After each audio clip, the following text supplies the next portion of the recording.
think it will get it. One could hope. I like your buttons, Maureen. They're cute, right? I just bought them in a bulk bag of gazillions of wooden buttons. Gazillions of wooden buttons. Yeah. I see this gazillions of wooden buttons. Yeah. We're gonna have buttons for days. Yeah. Like I said, I like making mug wraps, so they're my mug wrap buttons. That's fabulous. And I started on some of them using 2. That's why I was like, well, I need more if I'm going to use 2, because I liked the look of that. Oh, let's see. Top is the answer. Yeah. Oh, that's cute, Maureen. Yeah. So it can be a little bit wibbly wobbly if you put 1 on, or you can put 2 on. The difficulty though is that when you put 2 on, then the angle has to be right. Oh, right? yeah. So I don't know. You have to be consistent with what mug you put it on. That makes sense. But these are actually a really good angle, so this one might be a good one for 2.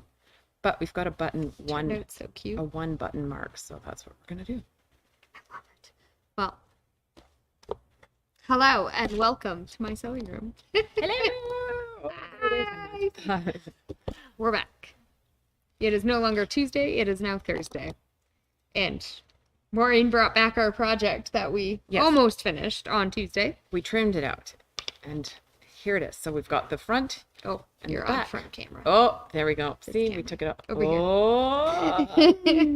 here. Here, Chelsea can hold one. Oh, perfect. And we can play spizzy. There we go. So the colored one. Oh, I like how these turned out. yeah, front and back. So then they're kind of a fun mix. And then they just wrap and hold like this. So today we need to put on our button in the buttonhole indicated. Okay. And because nobody likes doing buttons by hand, we're going to use the number 18 button foot. Oh, you want to be on the close-up? I put you on top. Oh, okay. Well, we'll show you. We're gonna, so there's a little spot here, and we're going to sew it on here. And there's a number 18 foot. I'm going to take it off the machine to show.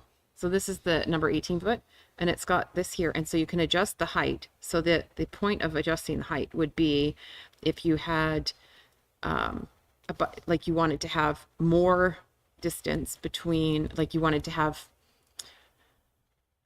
more give. So like this is what I mean. Like if you more wanted shank to your button, basically. Yeah, if you wanted to have like more space, like if you wanted your button to be more loose, then you would just move this up, like loosen this up, and then you would tighten it. If you want it less, then you just put it down lower to the lowest and then tighten it up. So that allows you to give kind of how much looseness you want to have. This one's going to naturally have some because we've got a bit of a divot here. So you could either put your button on backwards like this if you wanted to show the bottom side, or you can put it on top side, and that's going to give you kind of a different amount of looseness because it's only going to fit so far down into it when you do it. But which way are you going to put your button on? I'm going to put it right side up because I like that decorative look. So wood with the oak and the acorn. So, and I'm going to put it back on. Would you like a close-up cam now? Sure. All right. We have our pretty 570 Kaffe QE up on the counter. So I'm going to tell the machine that we have the number 18 foot. Otherwise, it's going to try and stab the needle right down onto the support shaft, and that's not going to be great.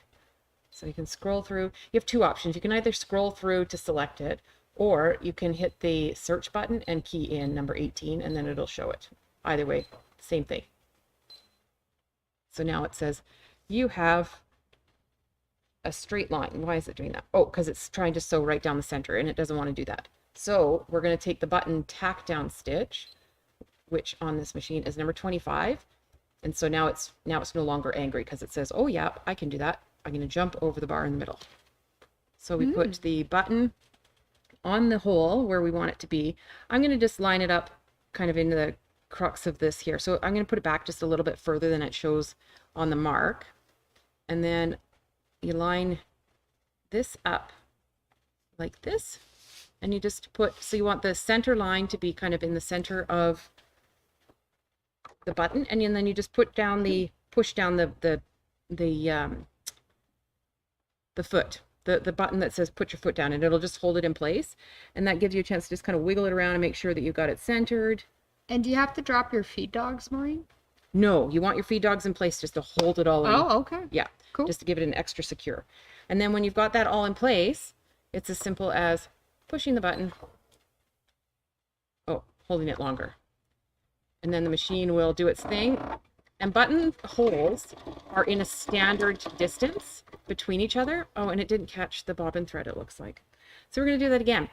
So because the holes are a standard distance apart, it will depend, no matter what size button you have, it should do it. Oh, there we go. See, now it did it. So it's gone over it. It's telling me it created a nice snag underneath in the process. That's nice. And now we're going to cut the thread. And then it's going to look like it's attached, but you just pull it forward and it comes off. Oh, cool. And it didn't actually create a snag. I just didn't close my bobbin door. That's why it was unhappy. So there's a little trim that I can do on the back here where I'm just going to trim the threads off. So there was my button placement spot. And here's where I actually placed it because I just moved it in a little bit. And then I'm just going to trim off these extra threads. And so then I've got one cross hatch there. Oh, I'm just going to pull that thread through. Or I can just pull it under the button. Doesn't matter which. There we go. So now it's under the button. And then if I want to do the other direction, then I just turn my button this direction, line up the bar on those ones, put it in place, and then do it again.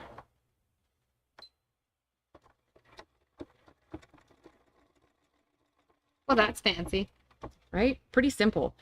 And to think all these years, all those people that have hand sewn their buttons, look at that. Fancy schmancy. Well, guess what's even better, Maureen, than a machine that sews on your buttons for you? A friend that does it? Well, the Foot's 20% off today. Oh, that's even better. Yes. Isn't that great? 20% off and beautiful. So yeah. There you go. So it's all stitched. It's pretty. It looks professional because it is. Would you like a cup? And now we can put it on. Put it on the cup. Go for it. See if it fits. This is a very big cup, so it might be a But little we tight. put on a nice elastic. My cup might be too big. Oh, maybe a little. It's too big. So right at the very bottom. We'll put it on this spool of ice cord. Okay. It's a friend. There we go. Now it's a nice cord wrap. It would fit a standard cup. This is just a very large cup. Very large, yeah. Very large. You could probably put 2 spools of, or 3 spools of serger thread. Oh yeah, let's try that. Make a serger thread. That sounds grouping. fun. See if you can like just roll it down on top. Like if it was hot and you just went, ba-dunk. Maybe not. Maybe they were like this and you were at Tim Hortons and you just like slid your cup right in. I don't know. Maybe if it was 2. There you go. If it's 2. 2 is the right number. It is 2 cups wide. Or two cones. 2 cones. And it actually kind of holds those nicely together. Yeah. This is a good use for cup wraps, I think. Yeah. Cute. So pretty simple. So That was fun. you want to try it? I'll let you try it. You don't want to do it again? You're at the captain's helm today. Okay. You're the button pusher. The button pusher. Okay. So we'll do it again. Oh, Do you want to let me push the buttons over here. pushing the buttons again? Okay. So the other option is, so there's 2 ways you can do buttons. You can do the crisscross like this, or you can do side by side. I prefer the crisscross, so I'm not gonna demo doing them in parallel lines because I don't. That's not a look I want on this wrap. But you can do that. And again, button holes are fairly standard, so it doesn't matter if you've got a big button or a little button. They're the same distance, the holes. So you can use this foot no matter what size the button is, if it's a tiny, teensy, tiny, or a normal one. And we do it again. It's turned out Line so it up. cute. Push the hole.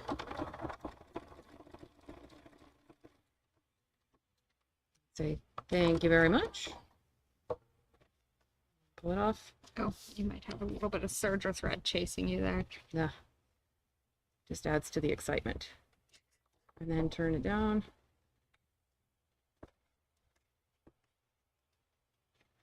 And then if you don't tell anybody that you have this foot, and then they ask you to put on a button, you can pretend that it was so labor intensive, and you can charge people, say, I'll put your buttons on, but it'll cost you $5.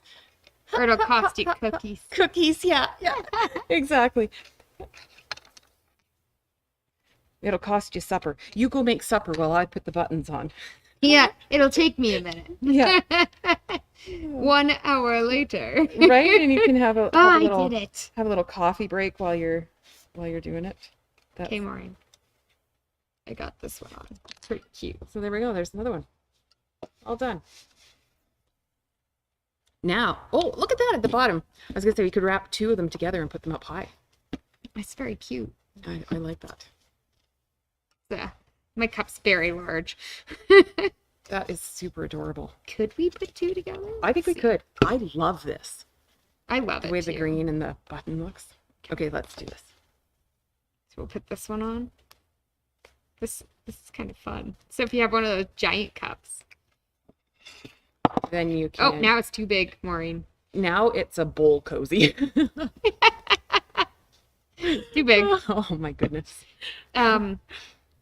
Did you see how cute the project came out? Was it Friday that Leah and I were embroidering? I think it was, With yes. Yes.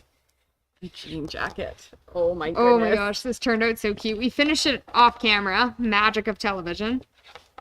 And it's just so cute. It's adorable. We were talking about other plans for this. So if you guys want to see any of them, please let us know. One plan we were thinking of was using the wonderful flash thread. Right. Yeah, it's because, like, especially during Halloween, right? Yeah. If you're making the costume, if you added flash thread into it, like right up here or over the shoulders, then it reflects light and gives your kid more safety in the evening. Yep. Which I can't wait. Light reflective. Oh, We're that'd be talking really about cool. putting it right here as Yeah, you well. could put a nice little decorative band there. Because you could do it with decorative stitches, or we could throw some embroidery. We could put something big here. Yep. You could put like a great big guitar. Oh, you're so good in flash thread. Yes. With the strings and Oh, flash. that would be so neat. That Oh my was goodness. so fun. Yeah. I love it. I'm really happy with how this turned out, though. I love it. Yeah. And the back was kind of cool too, even with all the black. Oh yeah. Like, it's stitched out so tidy. There's no snags, no nesting. No, it's really nice. It's gorgeous. Like, it's nice. Yeah, no, it looks really good. And I had no trouble stitching through that. And you can see some of our letters, even with that dent stitching, we layered them over each other. And it had no trouble. Yeah, no problems at all. Oh, that is, I really like that. I That's love this adorable. jacket. Yeah. I'm thinking I need to make one for my nephew. Yes. I think it's going to happen. I am a kid of the 80s, so when I look at this, I want to say Punky Brewster. But Punky wouldn't fit. No, it wouldn't. And neither would Brewster. It'd just be too big. It would be ridiculous. His jacket's too little. Yeah. We could do it on a jacket for you if you want. No, I'd pass. We could make one of your sons a jacket. It would be fitting. Yeah, both my kids are punks. We'll have to think of more names. Oh, that's funny. Turned out really cute, though. Yeah, I really love like it. that. It looks good. But that was a fun day. It was fun, yeah. We're just finishing up projects and showing them off. It's kind of the best kind of days. It is. Yeah. I love Quick it. and easy. Fun. And we got a color restock today on chalk and charcoal. That's right. Yes, we've got some beautiful fall colors in the chalk and charcoal blenders. They're gorgeous. I They're- love that teal. I Or know that aqua? teal. Is that aqua or teal? I think it's called aqua. I want to know for sure. I'm gonna find out. Okay. Okay. It is glacier. So it doesn't Okay, really tell us okay. at all. Yeah. We can roll with it. Yeah. I also kind of like this watermelon one. Oh, yeah, that's pretty. Yeah. And this minty one. Oh, I just like all of They're them. all, they're I so like them pretty. all together. On its own, some of them are a little bit bright, but when you put them all together, they look great. It'd make a really cool quilt It all would. together. Yeah. I saw a really cool quilt today, and it was all greens and like beiges and blues, Oh, nice. and it was cool. She She was in one of our free motion classes with Deborah Louie. Oh, okay. And she was learning ruler work, and it was amazing. I loved her quilt. I like the fall colors, that the palettes that like we're seeing a lot of this kind of palette for quite a few, and I'm quite happy with them. It's a good palette. It is. It's a fabulous palette. It suits me. I love it. Yeah. Well, Maureen, I think that's all I have for today. That's all I've got today too. Well, thanks for